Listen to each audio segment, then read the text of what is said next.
जय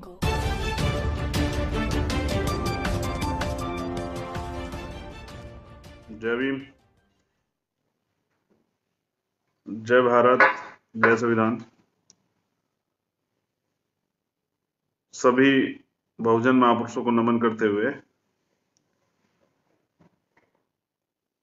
अभी तो स्टडी का काम ज्यादा चल रहा है, क्योंकि बाबा साहब कहते हैं कि अगर आप इस देश में अपने लिए अधिकार चाहते हैं तो आपको लड़ना होगा, और अगर आप लड़ना चाहते हैं तो आपको पढ़ना होगा। तो बाबा साहब के सिद्धांतों पे चलना ही सबसे बड़ा कार्य है, और लंबे समय तक चलना ये उससे भी बड़ा कार्य है। सर्वप्रथम तो मैं, क्योंकि लाइव स्टार्ट होते एक बहुत महत्वपूर्ण जानकारी आपको दे दूं कि 9808777741 ये व्हाट्सएप नंबर है जो मैंने दिया है। किसी को भी कोई पूरे देश में कहीं कोई परेशानी हो, कोई एट्रोसिटी का मामला हो जो हम तक पहुंच पाए, जिसकी आवाज हम ट्विटर या फेसबुक के जरिए उठा पाए और हमारी वजह से कुछ साथियों को न्याय मिल जाए, ये बहुत अच्छा होगा। तो दोबारा दोहरा रहा हूं, 9808777741। इस नंबर पे आप जो है व्हाट्सएप मैसेज डाल के जो है अपनी बात को, अपनी परेशानी को रख सकते हैं। जो लोग सोशल मीडिया के जरिए हमसे जुड़ना चाहते हैं या सोशल मीडिया पे हमें मदद कराना चाहते हैं, वो भी इससे जुड़ सकते हैं। जो लोग ट्विटर के जरिए मदद कराना चाहते हैं, क्योंकि हमारे पास जो मीडिया है जिससे हम अपनी आवाज को उठा सकते हैं, तो वो सोशल मीडिया ही है। तो यही एक तंत्र है जिससे हम अपनी आवाज को बुलंद करते हैं। तो मेरा निवेदन है आप सब लोगों से कि अपने इस मीडिया को मजबूत रखें और सोशल मीडिया के जरिए जो है जुड़े ज्यादा से ज्यादा लोग, और जो भी लाइव या जो भी खबर जो है प्रसारित की जाए उसको ज्यादा से ज्यादा फैलाने का काम करें, जिससे कि आसानी से हमारी बात सब लोगों तक पहुंच जाए। अब आज के लिए जो विशेष लाइव है वो थोड़ा सा लंबा चलने वाला है, क्योंकि सबसे पहला जो मुद्दा है वो है मजदूरों का। देखिए, जब गांव से कोई व्यक्ति शहर में काम करने के लिए निकलता है, और जब वो जिस भी मालिक के यहाँ पर आके काम करता है, तो वो मालिक से उसकी बहुत सारी एक्सपेक्टेशन होती है कि बुरे समय में वो मालिक उनका सहयोग करेगा, वो उनकी मदद करेगा। और कुछ इस तरह से ही एक मालिक और उसके यहाँ काम करने वाले व्यक्ति का रिश्ता होता है। तो ये रिश्ता काफी जगह पे जो है प्यार में भी तब्दील हो जाता है, कि इसमें जो है एक प्यार का रस रह जाता है, एक दूसरे की वो भाई की तरह मदद करते हैं। लेकिन कुछ लोगों की संवेदनाएं समय समय पे मर जाती है, जैसे अभी हुआ कि पूरे देश में लॉकडाउन हुआ और जो मजदूर वर्ग जो है यहाँ पर काम कर रहा था शहरों में, मालिकों ने एकदम हाथ खड़े कर दिए। उन्हें कहा कि आप कहीं भी जाइए, कैसे भी जाइए। जो लोग अपने घरों के लिए निकल गए, वो मालिकों ने जो लोग निकाल दिए, वो लोग अपने घरों के लिए चल पड़े, और सरकारों ने अपने अपने बॉर्डर पे बैरिकेटिंग करके लोगों को जो है बाहर, जो अरब कंट्री में हमारे लोग रह रहे हैं, उनको लेके आने की व्यवस्था कर रही है। वो अच्छी बात है, लेकिन कमाल की बात है कि देश में रहने वाले मजदूरों को, जो जिसकी वजह से ये बिल्डिंगें बनी खड़ी हैं, जिसकी वजह से हॉस्पिटल बने हैं, जिसकी वजह से बहुत सारी बिल्डिंग और बहुत सारे काम चल रहे हैं, जिसकी वजह से खाद्यान्न चल रहे हैं, जिसकी वजह से देश में बहुत सारी चीजें जो है तंत्र में है, उसको कोई नहीं पूछता है। उसके लिए रेलगाड़ी की व्यवस्था नहीं होती। रेलगाड़ी की व्यवस्था होती है, टिकट की मांग होती है, पैसों की मांग होती है। आप जानते हैं लॉकडाउन में हालात बद से बदतर है। जो आदमी, देखिए, मिडिल क्लास जो लोग हैं वो मांग तो नहीं सकते किसी के पास जाके, हाथ नहीं फैला सकते, एक सम्मान की वजह से वो घरों में है। लेकिन क्योंकि 2-2 महीने से रोजगार नहीं मिल रहा है, तनख्वाह नहीं मिल रही, बहुत सारे साथी हैं जिनको प्राइवेट में जो लोग जॉब कर रहे हैं उनको तनख्वाह नहीं दे रही है कंपनियां, मालिक नहीं दे रहे हैं, क्योंकि वो बोल रहे काम नहीं चल रहा है। तो वो लोग कहाँ जाएंगे? स्वाभिमान की वजह से मांग नहीं सकते हैं, और मालिक ने हाथ खड़े कर लिए। बद से बदतर हालात है यूपी में। तो कानून शर्म, जो मजदूर हैं उनके लिए जो एक विशेष कानून था उसको भी 3 साल के लिए हटा दिया गया है। अब मजदूरों को आने वाले 3 साल तक, अगर जब लॉकडाउन हट जाएगा तो मालिक उनको रखे, 12 घंटे ड्यूटी कराए, 14 घंटे ड्यूटी कराए, 16 घंटे ड्यूटी कराए, कि उन अपनी मनमाफिक तनख्वाह दे, तो उस पर कोई ज्यादा बाउंडेशन नहीं लगने वाली है। तो कुछ अधिकार थे वो खत्म कर देंगे। मैं ये बात क्यों कह रहा हूं, इसको समझना पड़ेगा कि कुछ हुआ है देश के अंदर। आज 15-16 लोगों की जान गई है रेल के द्वारा एक्सीडेंट में। अब वो एक्सीडेंट है या वो कोई षड्यंत्र है या क्या है, ये तो जांच के बाद पता लगेगा।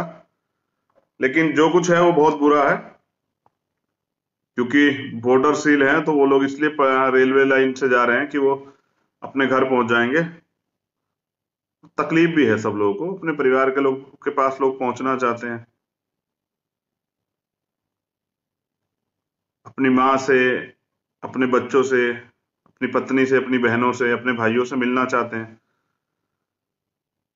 बहुत दिन हो गए हैं ना, क्योंकि रोजगार नहीं है। गांव में जाके एक फायदा तो है कि वहाँ किसान है, खुद के पास जो है गांव जंगल है, वहां जाके जो है खाद्य सामग्री इकट्ठा हो जाती है, खेतों में मेहनत करके भी कुछ फसल और कुछ इस तरह की चीजें हो जाती है। बाकी किसान तो इस देश का सबसे बड़ा योद्धा है ही, तो वो तो समय समय पे मदद करता है। आज व्यापारी जो तुमने हाथ खड़े कर दिए, लेकिन किसान तो फिर भी मदद कर रहा है।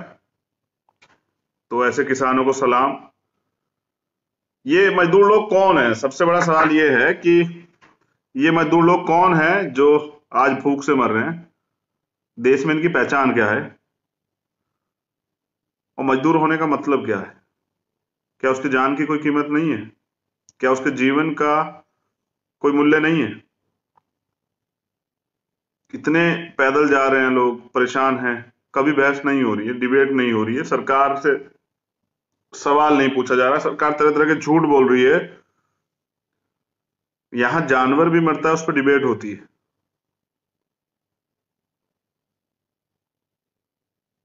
इन पे क्यों डिबेट नहीं हो रही है? क्या इनको इंसान नहीं माना जाता? क्या इनको जानवर भी नहीं माना जाता? क्योंकि मैं कह रहा हूं जानवरों पे भी डिबेट होती है। आखिर ये लोग कौन है जिन पे ना डिबेट हो रही है, ना जिनकी बात सुनी जा रही है, जो शर्मिंदा है क्योंकि उन पे भोजन की व्यवस्था भी नहीं है। और जब मैं इनको बहुत करीब से देखता हूं तो मुझे नजर नजर आता है कि ये बहुजन समाज के लोग, ये गरीब लोग हैं और जिनको जो है किसी भी तरह से अपने और अपने बच्चों का पेट पालना है। आप समझिए कि एक मजदूर का जीवन क्या होता है। वो पूरे दिन मजदूरी करता है, काम करता है और प्रयास करता है कि उसके बच्चे मजदूर ना बने। वो उनको मजदूरी से दूर रखने के लिए अब उनको अच्छे स्कूल में पढ़ाने का प्रयास करता है। मगर समझिए कि 8-10 हजार रुपए की तनख्वाह में किस तरह से सरवाइव किया जाता है, क्या क्या खाता होगा वो, किस तरह से अपने परिवार को पालता होगा। बड़ा सोचने का विषय है। हम सब लोग खाते हैं, अब हम सब लोग रहते हैं घरों में, लोग तरह तरह के खुशियां मनाते हैं, अपने फेस्टिवल मनाते हैं, लेकिन उसके पास क्या है? उसके बच्चों के बारे में कभी सोचा आपने? वो तो दूर से खड़े होकर देख के लोगों को खुश हो जाते हैं। किस तरह के अभाव के जीवन में जो है इस देश का बहुजन समाज जी रहा है, बड़ा सोचने का विषय है। और बड़े दुख का विषय भी है कि कोई सुनवाई नहीं। जाति बड़ा फैक्टर है, तकलीफ देता है, बहुत तकलीफ देता है। जब खबर आती है कि 16 लोगों की जान चली गई है, कौन जिम्मेदार है? क्या रेल मंत्री इस्तीफा देंगे? क्या जांच की जाएगी? उन अधिकारियों पे मुकदमे होंगे जिनकी वजह से, जिनकी लापरवाही की वजह से हुआ है? क्या उनके परिवार को कंपनसेशन मिलेगा? कोई मुआवजा मिलेगा? क्या उनके बच्चों की कोई जिम्मेदारी लेगा? और उनके परिवार का भविष्य क्या होगा? पीड़ा होती है, तकलीफ होती है, क्योंकि ऐसे अभाव जीवन में जी के आए हम और जानते भी हैं। और अभी भी हमारे 90-95% लोग ऐसे अभाव का जीवन जी रहे हैं। बहुत सारी तकलीफ है, और तकलीफ इसलिए महसूस होती है कि कोई सुनवाई नहीं है। काश ये जानवर होते आज मजदूर, तो डिबेट हो रही होती, जवाब मांगे जा रहे होते, तत्काल कार्रवाई हो रही थी। मैं तो कहता हूँ अगर ये साधु भी होते तो भी अच्छा होता, मजदूर ना होते तो शायद अपराधियों पे कार्रवाई हो जाती और इस मीडिया पे इनका जिक्र चल रहा होता, शायद ये सुर्खियों में होते। मगर अनफॉर्चुनेटली ये ना साधु हैं, ना गाय हैं, ना ही और कोई जानवर हैं जिस पे चर्चाएं हों। और मैंने जैसे कहा ये इंसान भी नहीं नजर आते इनको, तो इनमें से लोगों को बदबू आती है, इनको लोग अपने घरों से निकाल चुके हैं। और कई जगह पे तो ये खबर आई है कि कई स्टेट के लोगों ने तो, वहां की सरकारों ने मजदूरों को जाने से रोक दिया है कि उनको लगता है कि अगर चले जाएंगे उनका काम कौन करेगा, सारे कारोबार इनसे चलते हैं, तो इनके लिए कौन बोलेगा, इनकी बात को कौन रखेगा। मैं आजाद समाज पार्टी और भीम आर्मी के सभी कार्यकर्ता पदाधिकारियों से, नौजवानों से निवेदन करूंगा, किसी के चेहरे पे हंसी ला पाए, किसी को इस तकलीफ से दूर रख पाए, किसी के चेहरे पे कुछ देर तो जो है ये गम के जो आंसू, सितम, ये जो डर बैठ गया, इसको आप दूर कर पाए तो बड़ा अच्छा होगा। कर भी रहे हैं बहुत सारे लोग, आपको तो सलाम जो लोग कर रहे हैं बहुत सारी जगह पे, लेकिन जो नहीं कर रहे हैं उनके लिए भी तो कहना पड़ेगा ना कि वो करें। आखिर मानवता को तो जिंदा रखना है ना, इंसानियत को भी तो जिंदा रखना है। अच्छा दिन है आज 8 मई का। और एक मैसेज आया तो उसने मेरी बात को कहीं और मोड़ दिया है। हाँ, यही दिन था, एक दिन बाद की बात है, 9 मई की। 2017 में कुछ हुआ था। अपने अधिकारों के लिए, अपने लोगों पे हो रहे उत्पीड़न के खिलाफ जो है सड़कों पे आए थे हम लोग, फिर पुलिस की लाठियां मिली, मुकदमे मिले, और मेरे साथ जो है कमल भाई, मंजीत भाई, विनोदन भाई और शिवम, राजन, प्रवीण, रोहित, सुनील, लगभग 44 लोग जेल गए थे। और क्या क्या नहीं झेला लोगों ने, जो लोग बाहर रह गए थे। पुलिस 50-50 की संख्या में लोगों के घर जाती थी। जब लोग आंदोलन करते थे तो रेलें निरस्त की जाती थी। कुछ साथी तो आज भी जेल में हैं, क्योंकि जैसा आज एक जज रिटायर हुए हैं गुप्ता जी, उन्होंने कहा, कुछ आज ही का स्टेटमेंट है कल का उनका, कि कोर्ट में भी अमीरों की सुनवाई हो रही है, गरीबों की नहीं हो रही है। तो ये भी बड़ा टफ है कि न्यायपालिका भी गरीब अमीर देख के सुनवाई करती है। बुरा है, बहुत बुरा है।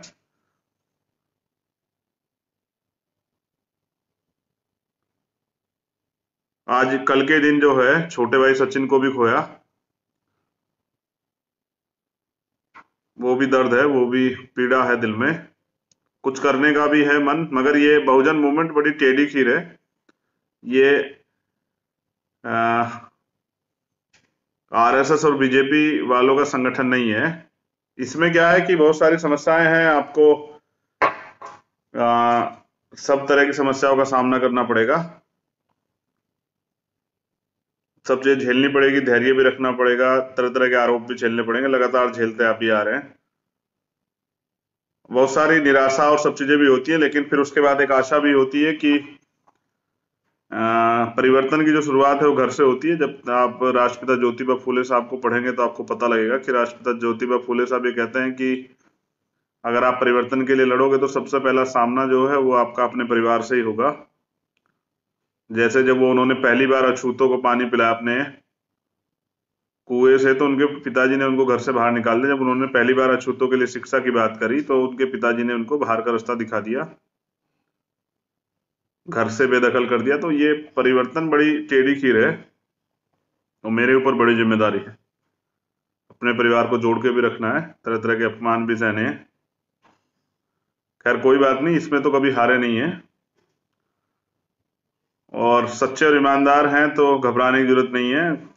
किसी भी तरह के हौसले खोने की जरूरत नहीं है। ऐतिहासिक दिन है कल का।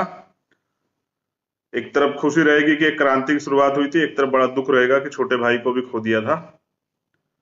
छोटे भाई को भी नमन। लेकिन मैं जो कहना चाह रहा था कि देश के हालात बहुत बद से बदतर हैं। रोज एट्रोसिटी घटनाएं बढ़ रही हैं, आप खुद भी देख रहे होंगे। लॉकडाउन है लेकिन विक्रम की हत्या होती है, संतोष की हत्या होती है, लव कुश अलीगढ़ का हत्याकांड होता है, रमन भाई की जान ले ली जाती है, और रोज तरह तरह के गोरखपुर में एक मामला हुआ। मैं बहुत सारे ऐसे मामले जो मेरे पास बहुत देरी से पहुंचते हैं उनमें कार्रवाई हो चुकी होती है कुछ भी, मगर ऐसा नहीं कि कभी किसी मामले को उठाने में हम लोग कोताही बरते हैं। सब मामलों में अपनी बात को रखते हैं। लेकिन न्याय की व्यवस्था आप समझिए कि अभी भी मेरी जो है बेल कैंसिलेशन के लिए सरकार हाई कोर्ट गई हुई है, उसमें और भी साथियों के नाम है, कमल भाई का भी नाम है। तो मेरे आज भी याद है कि जब आपको बेल भी मिल जाती है तो सरकार देख किस तरह से टारगेट करती है बीमार में लोगों को। जब 2 नवंबर को मुझे बेल मिली, पिछली बार सहारनपुर वाले मामले जिसमें 16 महीने जेल में रहा था मैं, और 8 महीने सरकार के लोगों ने इलाज नहीं करवाने दिया। हमारे लोगों ने बहुत तरह की समस्या झेली। तो उसी दिन रासुका लगा दी गई, नेशनल सिक्योरिटी एक्ट लगा के जो है 1 साल के लिए प्रतिबंधित कर दिया गया। तो आप देखिए बड़ी लंबी कहानी है, बड़ी लंबी टेढ़ी खीर है, बड़ी मुसीबत से सामाजिक संगठन चलाए जाते हैं। ये और लोगों के साथ कम है क्योंकि उनका समाज उनको आंख बंद करके सपोर्ट करता है। हमारा समाज बड़े लंबे समय तक परीक्षाएं लेता है, तरह तरह के सवाल और सब चीजें आपके सामने रखता है, आपको उसको फेस करना पड़ता है। मैंने अपने इंटरव्यू में अभी जो आया है उसको वो अनस्क्रिप्टेड पे जो इंटरव्यू आया है उस वो बहुत 1-1.5 महीने पुराना है, वो रिकॉर्ड हुआ वो सब चीजें। अब उन्होंने लॉकडाउन में वो डाला है। तो मैंने कही भी है कि यहाँ तो इस देश में दलितों के लिए, पिछड़ों के लिए, आदिवासियों के लिए, धार्मिक अल्पसंख्यकों के लिए, मुस्लिम भाइयों के लिए बहुत तरह तरह की परेशानियां आपको एक लंबे समय से राजनीति से दूर रखा गया। एक बड़ा सवाल ये है कि हमसे बड़ा खतरा किसको है ये समझना पड़ेगा। हमारी वजह से दलित मुस्लिम झगड़े नहीं होते, हमारी तरफ से दलित पिछड़ों में झगड़े नहीं होते हैं, और हम बहुजन की बात करते हैं तो दलितों के साथ साथ मुस्लिम भाइयों की बात भी उठाते हैं, ओबीसी भाइयों की बात भी उठाते हैं, आदिवासी भाइयों की बात भी उठाते हैं। तो हमारी वजह से नुकसान किसको है और हमसे डर किसको है ये समझना पड़ेगा कि हमसे डर किसको है। डर उन लोगों को है जिनको पता है कि इस देश में धर्म के नाम पर राजनीति की जाती है, और ये बहुजन समाज की राजनीति करने वाले लोग इस देश में धर्म की राजनीति नहीं होने देंगे। तो उनको डर है और वो उनका षड्यंत्र रहेगा हमेशा, अब इतनी जल्दी नहीं खत्म होगा। जिन लोगों को कुर्सियों का डर है, मैं एक बात पूछना चाहता हूं, बहुत सारे नौजवान जुड़े हुए हैं और बाद में सुनेंगे भी, आखिर नौजवानों की राजनीति से लोगों को डर क्यों लगता है? और वो ये क्यों कहना चाहते हैं कि अभी तो उनकी कम उम्र है, अभी तो ये है, अभी तो वो है, वो इस तरह की चीजें क्यों कहते हैं? क्या वो युवा राजनीति से डरते हैं, या वो एक वो बना के रखना चाहते हैं मठाधीशी वाला कि जो राजा मतलब जो नेता होगा उसका बेटा ही नेता होगा, उसका पोता ही नेता होगा, उसका जमाई ही नेता होगा, उसकी बेटी नेता होगी, ये बना के रखना चाहते हैं। मैं एक सवाल छोड़ रहा हूं, आप खुद से सवाल कीजिएगा क्यों ऐसा है। आखिर मैं नौजवानों से पूछना चाहता हूं, भीम आर्मी और आजाद समाज पार्टी में इतने नौजवान काम करते हैं पूरे देश में, क्या आपके अंदर अपने लोगों के लिए पीड़ा नहीं है? क्या आप जो अपमान चाहते हैं क्या आप उसको बदलना नहीं चाहते हैं? क्या आप नहीं चाहते आपके लोगों के अधिकार मिले? जो लोग बिना स्वार्थ के सड़क पे आते हैं, मुकदमे झेलते हैं, लाठियां खाते हैं, अपमान सहते हैं तरह तरह के, फिर भी आधी रात भी खड़े रहते हैं, क्या वो लोग अपने लोगों के लिए समर्पित नहीं है? क्या वो बदलाव नहीं कर सकते? क्या वो अपने लोगों को हक अधिकार, क्या वो इसको बदल सकते हैं? इसी बात को का सरकार को डर है, इसी बात का तो सरकार को डर है कि ये लोग बदल देंगे, ये सिस्टम को बदल देंगे जिस सिस्टम को बना के रखा गया है। चोर चोर मौसेरे भाई एक दूसरे की मदद करते हैं, जिसकी सरकार होती है विपक्ष के लोग उसमें ठेकेदार होते हैं, वो ठेकेदारी करते हैं, बिजनेस चलाते हैं, सरकार के लोग सरकार चलाते हैं, सरकार के अधिकारी कर्मचारी सरकार के इशारे पे काम करते हैं। किस मामले में न्याय देना है, कितने समय में न्याय देना है, कोर्ट का हाल आप देख रहे हैं। मैं बार बार कोलोजियम सिस्टम पे बोलता रहता हूं, कोर्ट का हाल आप देख रहे हैं। हाई कोर्ट में हमारे जज नहीं है, सुप्रीम कोर्ट में हमारे जज नहीं है, तो डिस्ट्रिक्ट तक रहते हैं, रिजर्वेशन का पैटर्न है। तो हमारे कुछ जज हैं वो बेचारे जो है न्याय तर्क संगत करते हैं, बाकी तो सब लोग किस तरह करते हैं आप जानते हैं। मैंने कहा था लड़ाई बहुत मुश्किल है और इसमें स्वाभिमानी की तरह खड़े रहना, हालात का सामना करना, धैर्य बना के रखना, ये बड़ा मुश्किल है। तरह तरह के अत्याचार सहना, आरोप सहना, ये बड़ा कठिन है। फिर भी इस लड़ाई को स्वाभिमान की तरह लड़ना, अपने वजूद को जिंदा रखना, खुद को बिकने मत देना, ये भी बहुत कठिन कार्य है और ये नौजवानों ने साबित भी किया है। अभी तो लिंगड़ाई, आगे बहुत लड़ाई है, तो अभी तो शुरुआत है। अभी तो बहुत सारे आरोप और सब चीजों से सामना करना पड़ेगा। बस मैं फिर दोहरा रहा हूं कि कल एक छोटे भाई से बात हो रही थी, उसने बात कही कि हम तो इसको कहते हैं बात को कि जो लोग नहीं बिकते उनकी तस्वीरें बिकती हैं, और जो कौम अन्याय अत्याचार के खिलाफ आवाज नहीं उठाती वो लाशें उठाती हैं। मैं ये भी बता दूं कि कल फिर मैं शायद लाइव रहूं या परसों, क्योंकि लॉकडाउन है, बंद है, तो हम लोग आंदोलन नहीं कर पा रहे हैं बहुत सारे।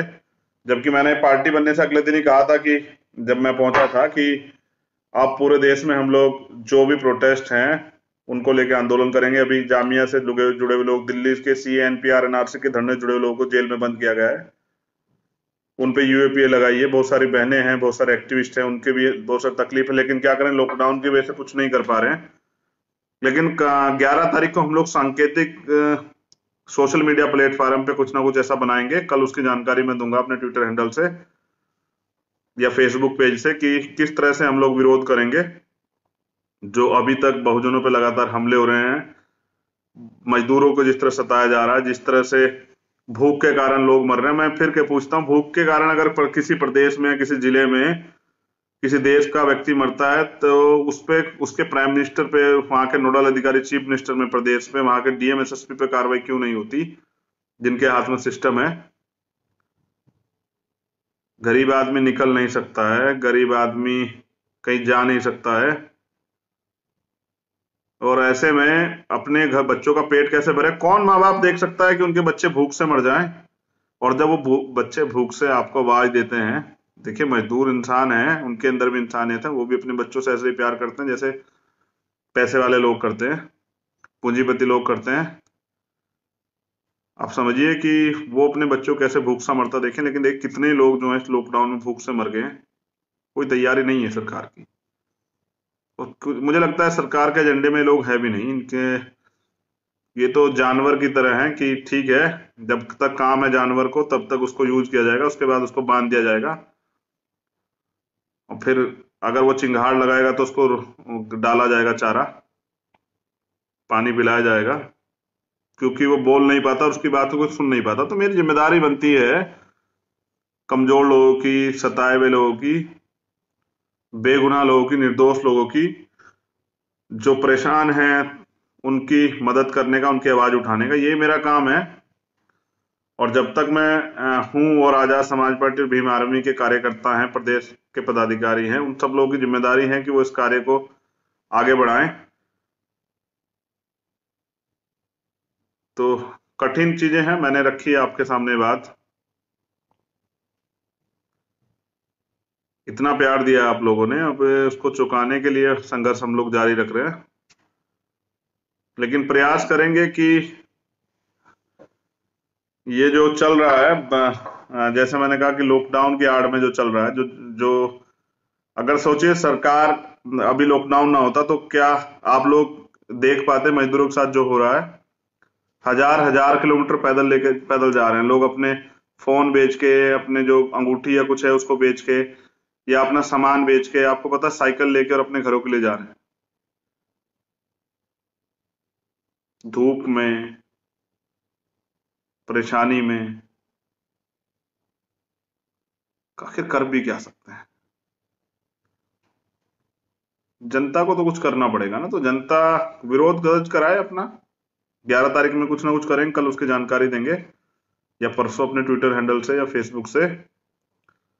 तो दोबारा से जो है, मैं चाहूंगा कि आप सहयोग करें परसों 11 तारीख वाले उसमें जो भी बनाया जाएगा, जिस तरह का भी सांकेतिक प्रदर्शन, ट्विटर से कोई हैशटैग तैयार किया जाएगा जिसको पे सरकार को से जवाब मांगा जाए, या कुछ भी जो कुछ तैयार किया जाएगा, मैं अपने ट्विटर हैंडल से या फेसबुक से उसकी जिम्मेदार दूंगा। और उम्मीद करूंगा कि आप मजबूती से उस पर अपनी बात रखें। देखिए, मैं फिर समझा रहा हूं, ये लड़ाई इतनी आसान नहीं है जितनी आप समझ रहे हैं। इस लड़ाई को बहुत मजबूती से लड़ना पड़ेगा। और लड़ाई किन से, सोचिए, उनके पास क्या नहीं है? सत्ता की ताकत उनके पास है, मीडिया पूरा उनके लिए काम कर रहा है, प्रशासनिक अधिकारी कुछ उनकी विचारधारा के, कुछ सरकार के दबाव में उनके लिए काम कर रहे हैं, न्यायपालिका का हाल आप देख रहे हैं खुद। जो जज रिटायर हुए उन्होंने कहा, और उससे पहले बहुत सारे लोग कह चुके हैं। हम तो लगातार कह रहे हैं कि एक ही प्रकाश लोबी का कब्जा है, कोई टेस्ट नहीं होता है। तो ऐसे में कैसे न्याय मिलेगा, और आप कैसे अपने लोगों को सुरक्षित रख पाएंगे, बड़ा सवाल है। तो जनता मालिक है, जनता तय करेगी। और युवाओं से मैं फिर दोबारा नहीं चाहते कि ताकत आपके हाथ में हो। आपका अभी तो आप आंदोलन करके सड़क पे जाके उनकी लड़ाई लड़ते हैं, फिर ऐसा नहीं चाहता कि आपके फोन से काम हो। आप सोचिए कि अगर आप लोग शासक होते, आप लोग सत्ता में होते कहीं भी, तो क्या कोई भूखा रह पाता? आप लोग की तो इंसानियत जिंदा है ना, तो आप लोग तो जाके करते काम उसके लिए, रात में भी जाते, 2 बजे खड़े हो जाते, जिस अधिकारी ने की वजह से ये हुआ उस पर कार्रवाई करते। सोचना चाहिए युवाओं को, कब तक वो दोयम दर्जे के नागरिक बन के। बाबा साहब ने कहा है ना कि राजनीति में हिस्सेदारी न लेने का सबसे बड़ा नुकसान ये भी है कि योग्य लोग आप पे शासन करते हैं। क्या दो चीजें हैं, क्या तो युवा सोचे कि वह योग्य है तो वो दूसरों को शासन करने दे, या फिर युवा ये तय करे कि वो योग्य है और अब वो अपना ही राज चाहता, बहुजन स्वराज चाहता है। गरीबों को, मेहनती ईमानदार लोगों को आगे बढ़ाने के लिए आजाद समाज पार्टी का निर्माण किया गया है। मुझे पूरा भरोसा है, हम रहे ना रहे, लेकिन आजाद समाज पार्टी के माध्यम से बहुजन महापुरुषों का सपना जो है नौजवान जरूर पूरा करेंगे। मेरी बहुत बहुत मुबारकबाद और साधुवाद आप लोगों के लिए। जय भीम, जय भारत, जय संविधान। याद रखिए कि बाबा साहब ने कहा था कि मुझे मरा हुआ मत समझना, जब तक इस देश का संविधान जिंदा है तो मैं जिंदा हूं। तो याद रखें कि कोई और नहीं आएगा बचाने आपको ही। और जिनको जेल से मुकदमा डर लगता है उनको मैं क्या कह सकता हूँ, बोस बोस, ये तो कठिन लड़ाई है ना। विरोध की आवाज बुलंद करने निकलोगे, बहुत कुछ झेलना पड़ेगा, लाठी, गोली, मुकदमा, जान भी जाएगी। तय कर लीजिए, ये घर बचाने की लड़ाई नहीं है, ये स्वाभिमान सम्मान अधिकारों की लड़ाई है, ये परिवार की लड़ाई नहीं है, ये समाज की लड़ाई है। ये सत्ता के साथ व्यवस्था परिवर्तन की लड़ाई है, सामाजिक परिवर्तन, आर्थिक मुक्ति के आंदोलन की लड़ाई है। ये इस देश में समता, समानता, बंधुत्व, भाईचारे के पूरक संविधान को सुरक्षित रखने की लड़ाई है, महत्वपूर्ण है।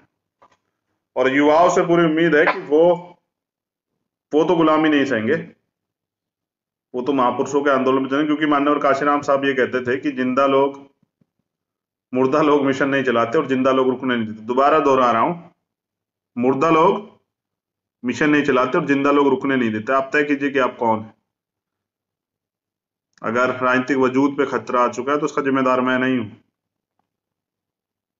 इसके जिम्मेदार वो लोग हैं जो अब तक लीड कर रहे थे।